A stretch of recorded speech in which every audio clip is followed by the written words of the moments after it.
How to unban your OmiTV account on iPhone.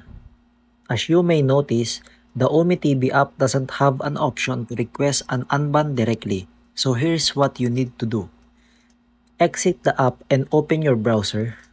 Search for OmiTV and tap the first result. Scroll down the page until you find Contacts and tap it. In there, tap on the email address contact@ome.tv. This will open your email app to compose a message.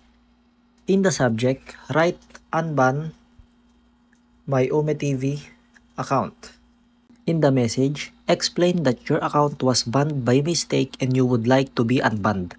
Once done, send the email and wait for a reply from OmeTV.